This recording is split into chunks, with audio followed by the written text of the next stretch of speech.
You know, we're all chasing something. For a lot of us, that something is financial security. But here's the thought. What if that very chase is pulling us away from what we really want? You know, inner peace. So today, we're going to dig into that really complex, kind of tricky relationship between our money and our tranquility. I mean, listen to this. I bet this sounds familiar to a lot of you.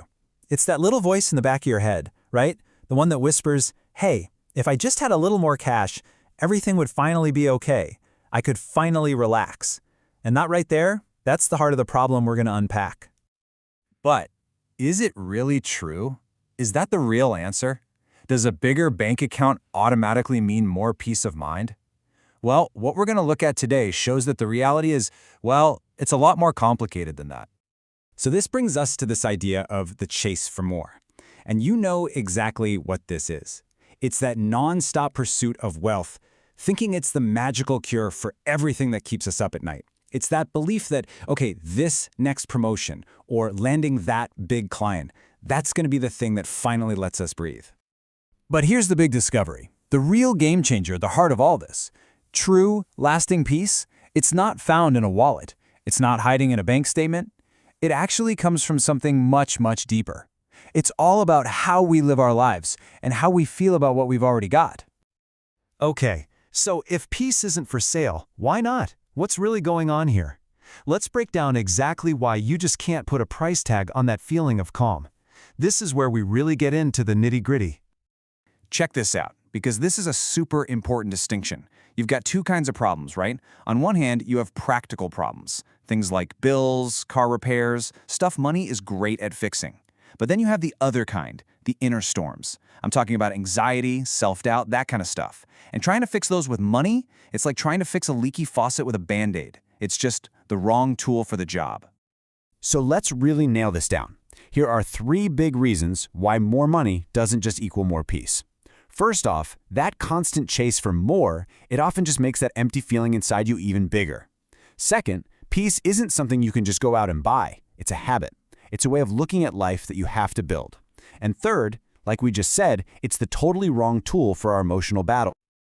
Okay, so how do we break out of this loop?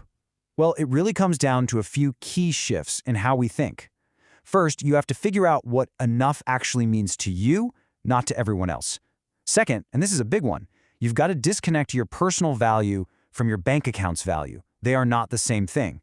And third, start investing in experiences instead of just stuff. Memories are what really create that lasting sense of peace. All right, so understanding the problem is great, but what can we actually do about it? Let's get practical. This next part is all about actual steps you can take starting today to build that balance in your own life. And here's the really good news.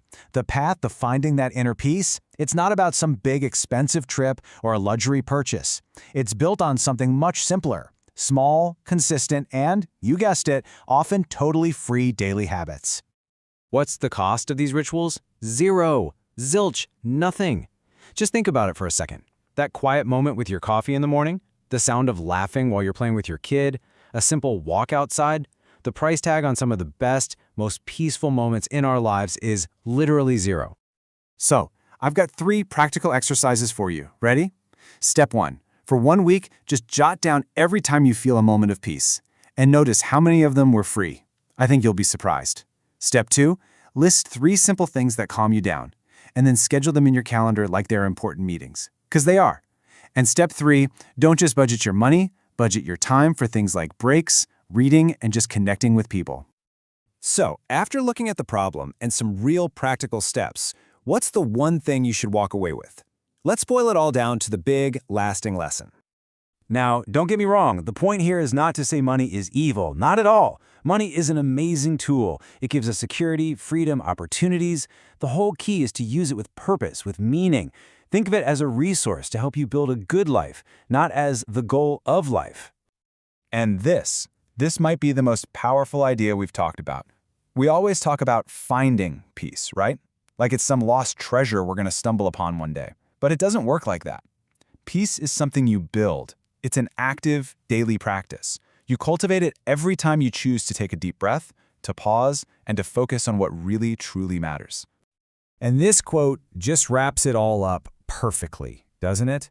The most solid, real, and lasting peace you can ever have is the kind you build for yourself, step by step, day by day. It's one asset that no one can ever take from you. So I'm going to leave you with this one question to think about. Forget about your bank account for a second. What are the smallest, totally free things that bring you a moment of peace? Just knowing what those are, that's the first step to bringing more of that feeling into your life every single day. Thanks for diving into this with me.